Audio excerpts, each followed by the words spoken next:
that eventually changed the course of history. And then at one time he said, the only thing evil cannot stand is forgiveness. And here's the second point that I want to share with you, and this is taken from the epistle reading that we have just read. Welcome others without judgment. In verse 1 it was said, Paul speaking, welcome those who are weak in faith. And then Paul started to address some divisive food-related matters in a church that are composed of both Jews and Gentiles, of both pork-eating Greeks and kosher-only eating Hebrews. In a neighborhood where idol-offered meat is an immensely divisive concern, and then a young church that is starting to pound judgment over one another about this issue, over who's right and who is wrong and who is righteous and who is sinful. And then Paul said, well, slow down. Slow down and think about this. You remember this traffic light in Mr. Rogers' episode, right?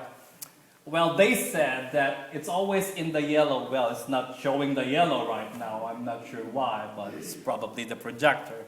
But it's always in the yellow in all of the episodes because Mr. Rogers wants to remind the viewers that there are times that we need to slow down, that there's this sacred moment between stopping and moving on, and then to slow down and think about things. So let me borrow that principle in today's message and say, slow down and think about this. And in verse 6, Paul was saying, those who eat in honor of the Lord, since they give thanks to God. While those who abstain in honor of the Lord and also give thanks to God. Notice that it is a totally opposed in position but empowered by the same intention, and that is to honor God. So Paul must have been implying here that why waste your time, your energy, your precious relationship by passing judgment on your brother or your sister, as said there in verse 10. When issues like this, our accountability is really to God and not to our divisive opinions.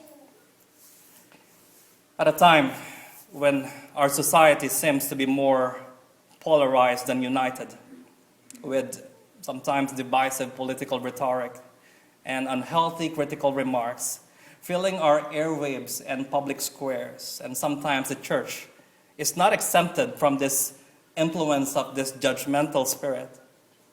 Sometimes we've seen of big paid denominations that are separated by differences instead of being drawn together by a common center. Or we've heard tele-evangelists preaching hateful dogmatic claims against fellow believers.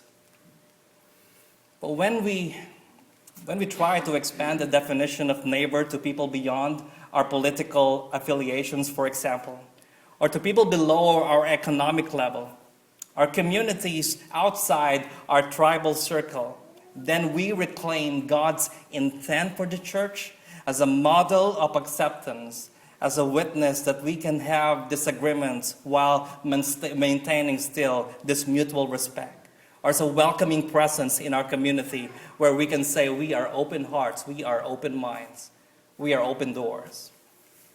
I remember one time, a funny thing happened one Sunday a few months ago. It was about 10 minutes before the worship service started. While people were parking in the parking lot, we noticed that some people could not get in and discovered later on that the church is actually locked in the front door. And after opening it, so a few of us were telling or saying to each other, well, we got an F today and living to that tagline that we claim that we are an open door church and there are things that we need to work on. There's a personal dimension to this. Though it's hardest to work on, I believe that it's also the most sacred and the most holy.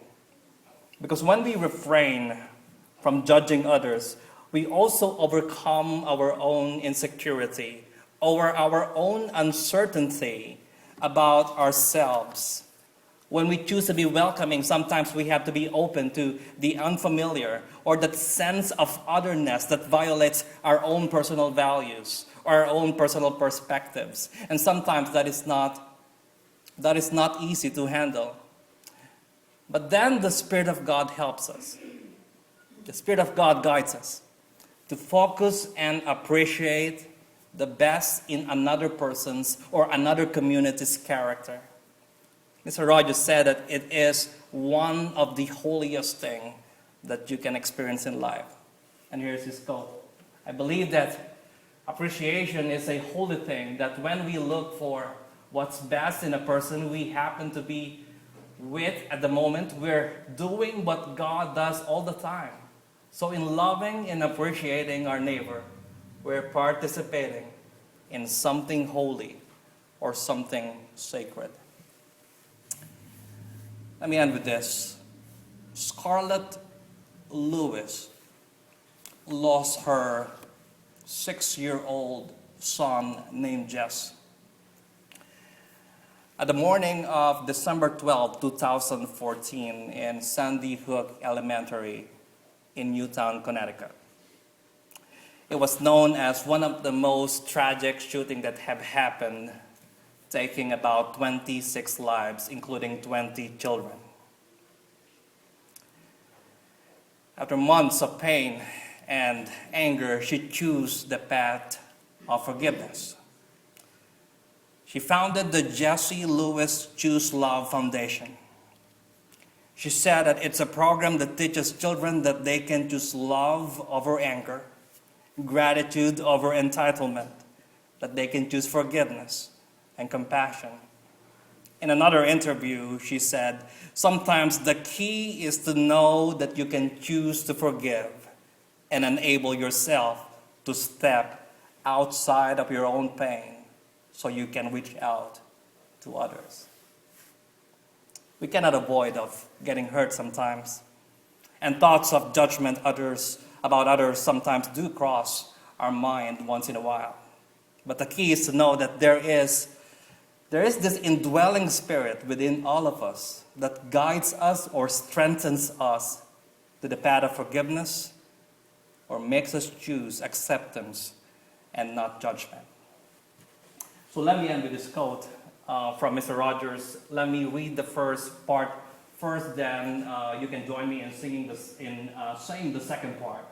That there's a deep part in you that allow you to stand for those things without which humankind cannot survive. Altogether, love that conquers hate, peace that rises triumphant over war, and justice that proves more powerful